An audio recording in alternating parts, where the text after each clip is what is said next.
বলতেছে যখন মাটিতে রক্ত প্রবাহিত হবে তার আগেই তার কোরবানি আল্লাহর কাছে কবুল হবে।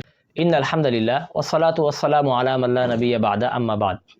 সম্মানিত দিনী ভাইরা, দেশে এবং দেশে বিদেশে যে যেখান থেকে দেখতেছেন সবাইকে আল্লাহ রাব্বুল আলামিন সুস্বাস্থ্য দান করুক, আল্লাহুম্মা আমিন। এবং সকলেরই কল্যাণ কামনা করছি, আল্লাহুম্মা আমিন।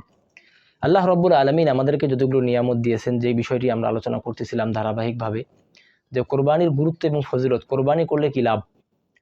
কোরবানি আসলে সবথেকে লাভবান হবে কখন, যখন কোরবানির পশু, যে পশুটিকে দ্বারা আমরা কোরবানি করব, এই পশুটি যখন একদম হৃষ্টপুষ্ট এবং শক্তিশালী এবং নিখুঁত একটি প্রাণী হবে।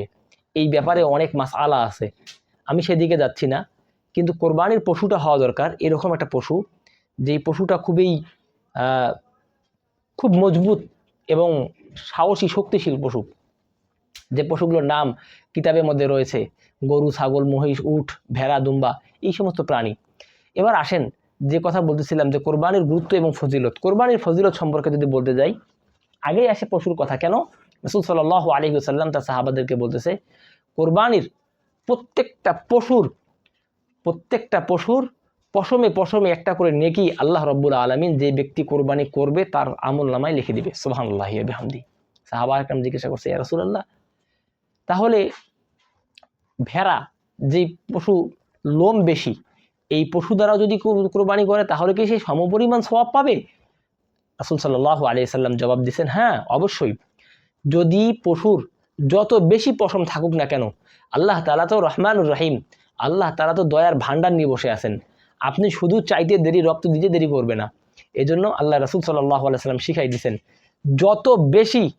যত বেশি পশুর পশম থাকবে তত বেশি পশুর সওয়াব কোরবানি করলে। পশমে পশমে সওয়াব, একটা করে সওয়াব আল্লাহ তাআলা তার আমলনামায় দান করবে। এটা একটা ফজিলত। ফজিলত অনেক, কোনটা বলবো? হ্যাঁ, কোনটা বলবো? সবথেকে বড় ফজিলত হইতেছে যখন কিনা আমরা নিজেদের অর্থ সম্পদ আল্লাহ তাআলার রাস্তায়, আল্লাহকে খুশি করার উদ্দেশ্যে,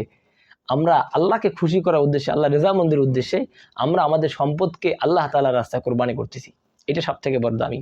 এর দ্বারা আল্লাহ তাআলার কাছে সবথেকে বেশি নৈকট্য লাভ করা যায়। তারপর আসেন আরেকটি ফজিলত সম্পর্কে আমরা জানি।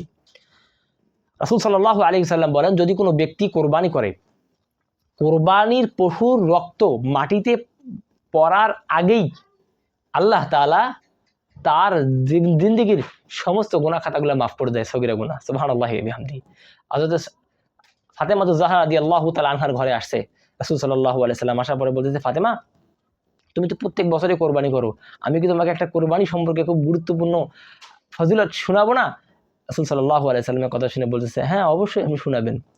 তো বলতেছে, আব্বাজান তার মেয়েকে শিখাচ্ছে যে দেখো, যদি কোনো ব্যক্তি কোরবানি করে, কোরবানির পশুর রক্ত মাটিতে গড়ার আগেই তার কোরবানি আল্লাহ তাআলার কাছে নৈকট্য লাভ করে।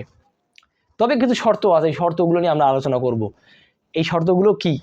যে মাটিতে গড়ার আগেই কোরবানি কবুল হয়ে যাবে। এই শর্তগুলো কি কি কি শর্ত আমাদেরকে মানতে হবে?